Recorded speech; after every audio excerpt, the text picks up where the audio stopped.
Hey everyone, my name is Josh Kroenke. Yeah, just like the owner of the Denver Nuggets. But I'm not into basketball or management, and I'm definitely not a billionaire. What I do know is cars, and that's exactly what I talk about on this channel. Alright, enough with the intro. Let's get into today's topic. Updated, March 18, 2024, 10 a.m. Eastern Daylight Time. Published, April 21, 2022, 18:25 p.m. Eastern Daylight Time. The technique of passing battery from one car to another is one of the most well-known methods to be able to pass current to another vehicle and thus make it start. However, this way of starting the car also has risks, especially if it is done many times a week. Passing power from one car to another is a quick and easy solution, but it can have negative consequences on your car.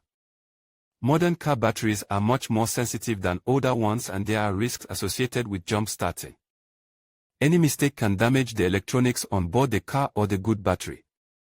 Let's look at the possible risks and how you can avoid them. Negative consequences of passing current from car to car. 1.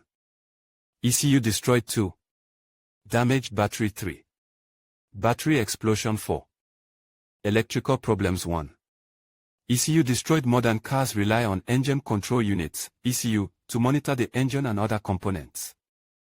There is not just one, but there can be multiple ECUs in a vehicle. These control units are so complex that it is sometimes cheaper to throw the car away rather than repair them. Improper starting can damage these electrical systems beyond repair. 2. Damaged battery. A common risk when passing power from one car to another is damage to the battery, which can occur due to incorrect jumper wire connections. One should go to the dead vehicle and the other end to the vehicle providing the power boost.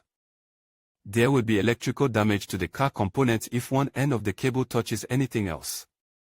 3. Battery explosion. Connect the jumper wires in the proper sequence. Otherwise, there is a possibility of sparks forming on the jumper wires. Any sparking may cause the battery to explode, which could be very dangerous. 4. Electrical problems. After passing some juice to the discharge battery, you should disconnect the wiring before starting the car. Starting it will create a heavy load on the good battery when the vehicles are connected together. As a result, there could be some electrical problems. Remember that you need clamps to pass current and that you must do it safely, without exposing yourself to electrical hazards.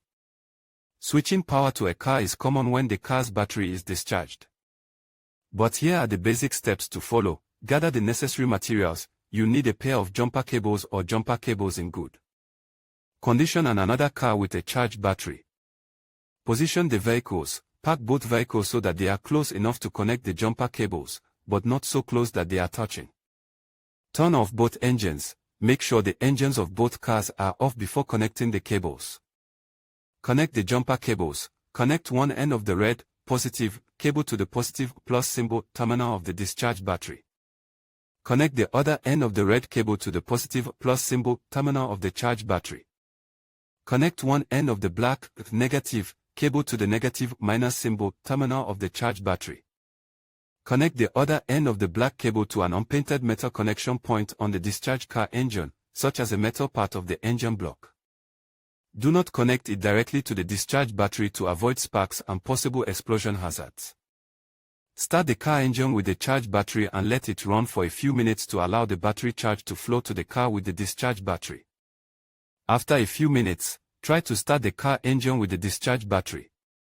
If it starts, let it run for a while to allow the battery to recharge a little.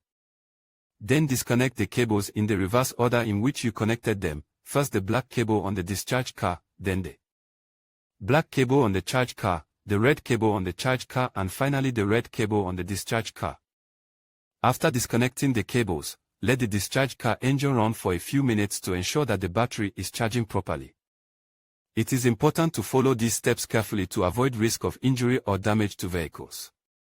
Always consult your car owner's manual for specific instructions and additional precautions. If you do not feel confident or comfortable performing this procedure, it is best to seek professional help. You may be interested in how to clean your car battery. How much does it cost to replace the Ford Maverick hybrid battery? How to disconnect a car battery? Does it help to have the car running to charge the battery? Discover the signs of a dying battery.